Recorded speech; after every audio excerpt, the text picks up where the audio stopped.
What's going on, you guys? Little guy with the Truck Boss Show, and I'm going to show you how to save a little bit of money by checking fuses. Here we go. What's going on, you guys? All right, so have you ever had lights go out, radio not working, CB not working, something not working, right? That was working. Well, before you go and put your truck into the shop or go to a dealer, oh my God, I don't know, check your fuses. It might be that simple. First thing you want to do is you want to locate your fuse location where your fuses are. There's multiple locations. There's a fuse box under the hood. There's a fuse box in the cab. There's a fuse box in the sleeper. You got to know your truck.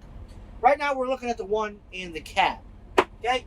Took the little panel off, and behind on the panel you'll have a diagram that shows you what fuse and or relay does what.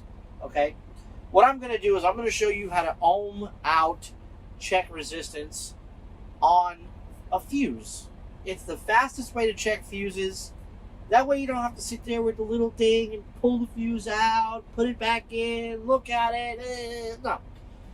We're going to do a simple resistance test, basically. Alright, so I'm going to turn the camera around and show you real quick. Alright, you guys. This is very simple stuff. You can get almost any multimeter to do this, okay?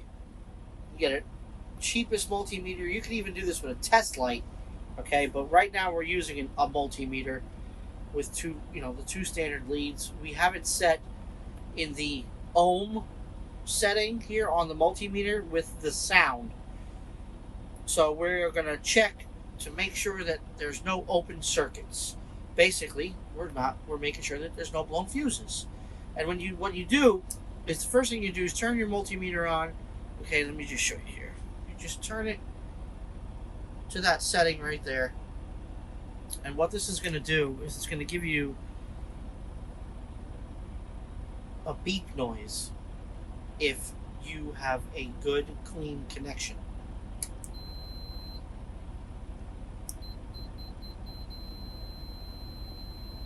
Now, if we have a broken connection, let's say like one of these leads had a broken wire in it or something like that, we would not get that beep, okay? So this is how you make sure, the first thing you do once you've located your fuse panel and all that good stuff, and you're going to locate the fuse you want to test, you want to make sure your multimeter is working properly. Okay? Now that we know the multimeter is working properly, we're going to check our fuses. Now, in most cases, the little fuse box will have a little plastic needle nose looking thing to yank your fuses out and check them. Well, if you don't want to yank fuses out and your hands are, it's too, there's a lot going on here. You can get zapped in some cases if you're not careful, because you got a lot of wires in here rubbing back and forth. Sometimes you get a short, and that might be why that circuit, radio, that light, that fan broke in the first place. So you got to be careful when you go sticking your hand into a live fuse panel. That's why we're going to check the fuses with this. It's very simple and it's very safe. All you got to do is check your fuses. And if you got a good fuse, you'll get a beep.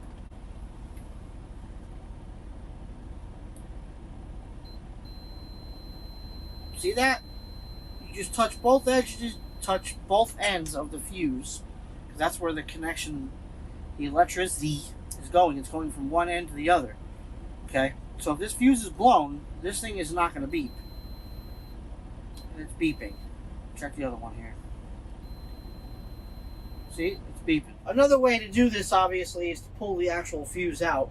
Now, to visually inspect the fuse, all you have to do is look through it.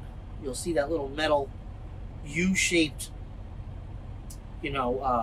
that's the fuse in there. That's the piece of metal. And basically the way a fuse works is if there is too much voltage and amperage going to this circuit, it's going to get hot and it's going to pop and break that little piece of metal. And what that does is once that piece of metal breaks, it says, hey, you're sending way too much amperage. You're pulling too much out of me. I can't handle it. And it breaks and it cuts the circuit. And it stops the electricity from flowing to whatever device you're running or whatever circuit you're on. But sometimes it's hard to see these things. You know, you're looking at it, it's got crappy lighting. You know, you can't really tell if it's burnt up or it's broken in there. So this is where the multimeter comes in play. You just take the fuse out, put one of the leads on one end, like this, one of the leads on the other end. And you got that beep. That means you got a good, clean circuit. So there you have it. That's the easiest way to check fuses fast. You know, if you can't get your little fingers in there and you don't have a tool to get it out or one of those little plastic, you're really not supposed to use these because they're metal. And if you go and stick metal into a fuse box and you hit the wrong thing, and you can have a bad day. But be careful, obviously. Use the plastic one if they have it. But if you don't have the plastic one and you can't get your little finger in there, carefully pull the fuse out and check it. But if you want to do it fast without pulling the fuses out, get a multimeter, get a test light.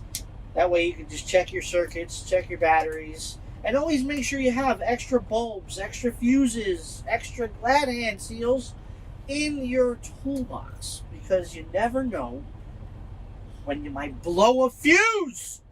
Thanks for watching. We'll see you next time. Little Guy Truck Boss Show. See you later.